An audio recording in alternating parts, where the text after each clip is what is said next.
अफ्रीकी देश सूडान इन दिनों भीषण जंग की तपिश झेल रहा है। सेना और पैरामिलिट्री के बीच जारी संघर्ष में अब तक 500 से ज्यादा लोग मारे जा चुके हैं। जानकारों का मानना है कि सूडान में जारी हिंसा पड़ोसी मुल्कों को भी चपेट में ले सकती है। इसके अलावा यहाँ फंसे विदेशी नागरिकों की जान भी जोखिम में है। भारत जैसे तमाम देश अपने नागरिकों की वापसी को लेकर चिंता में है। अब आपको बताते हैं कि आखिर सूडान में जंग की वजह क्या है और इससे दुनिया के तमाम देश क्यों परेशान हैं। सूडान में 2019 के तख्ता पलट के बाद सेना और पैरामिलिट्री RSF ने मिलकर काउंसिल गवर्नमेंट बनाई थी। सेना की अगुवाई जनरल अब्देल फतेह अल बुरहान के हाथ हुई। वही काउंसिल गवर्नमेंट की अगुवाई भी कर रहे हैं, जबकि पैरामिलिट्री की कमान जनरल मोहम्मद हमदान डगलो के पास है। जनरल डगलो सरकार में दूसरे नंबर पर हैं। पैरामिलिट्री RSF के 10,000 सैनिकों का सेना में विलय होना है, जिसके बाद सूडान और सिविलियन रूल लागू होगा। लेकिन विवाद इस बात पर है कि विलय के बाद संगठन की अगुवाई कौन करेगा, सेना या पैरामिलिट्री। यही टकराव की मुख्य वजह है। वर्चस्व की इस लड़ाई को लेकर सेना और पैरामिलिट्री के बीच पहले ही संघर्ष हुआ था।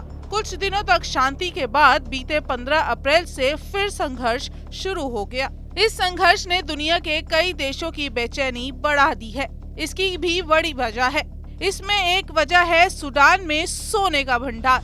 साल 2022 में ही सूडान ने 41.8 टन सोने के निर्यात किया था, जिससे उसने करीब $2.5 अरब कमाए थे।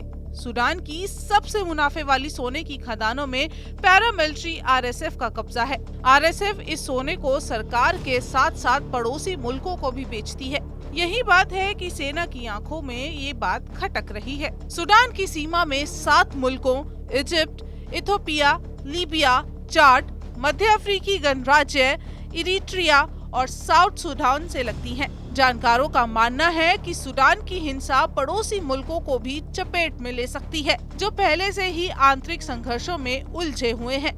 चाड पहले से ही तख्ता पलट की आशंका और शरणार्थी संकट से जूझ रहा है। ऊपर से वहां सूडान से भी 20,000 लोग पहुंच रहे हैं। इजिप्ट का मिस्र का सूडान की सेना से करीबी नाता है। इजिप्ट और सूडान ने नील नदी में बांध बनाकर इथियोपिया के लिए नदी प्रवाह प्रभावित किया, जिससे इथियोपिया सूडान के खिलाफ हो गया। सूडान से जब साउथ सूडान अलग हुआ तो 75% तेल संसाधन भी इसके हाथ से चले गए। तब सूडान ने विदेशी निवेशकों को लुभाया।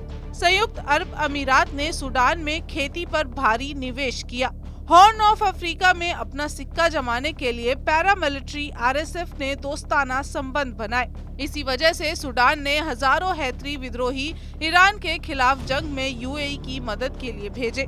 बदले में मिली बड़ी रकम से जनरल डगलो ने अपनी पैरामिलिट्री को मजबूत किया। सूडान में जारी संघर्ष के बीच अमेरिका ने आशंका जताई कि रूस का वैगनर ग्रुप संघर्ष में शामिल हो सकता है।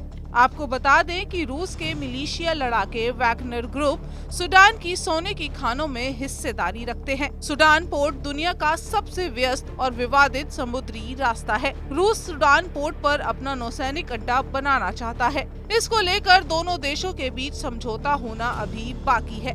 अगर रूस सूडान में नौसैनिक अड्डा बना लेगा तो अमेरिका की परेशानी बढ़ जाएगी। इसके अलावा इजराइल अपने कट्टर दुश्मन ईरान को धूल चटाने में सूडान का समर्थन चाहता है। 2 साल पहले दोनों देशों ने इस पर सहमति जताई थी। बीते साल इजराइल की खुफिया एजेंसी मोसाद ने सूडान का दौरा किया था और वहां के पैरामिलिट्री चीफ से मुलाकात भी की थी। सूडान में जारी गतिरोध भारत के लिए भी परेशानी का सबब है। हिंसा के चलते वहां से करीब 4,000 भारतीयों को रेस्क्यू नहीं कर पा रहा। इसके अलावा सूडान भारत के लिए कच्चे तेल का सप्लायर भी है। जब तक यहाँ शांति नहीं हो जाती, भारत को होने वाले कच्चे तेल की सप्लाई बाधित रहेगी, यानी भारत की ऊर्जा जरूरतें प्रभावित हो सकती हैं।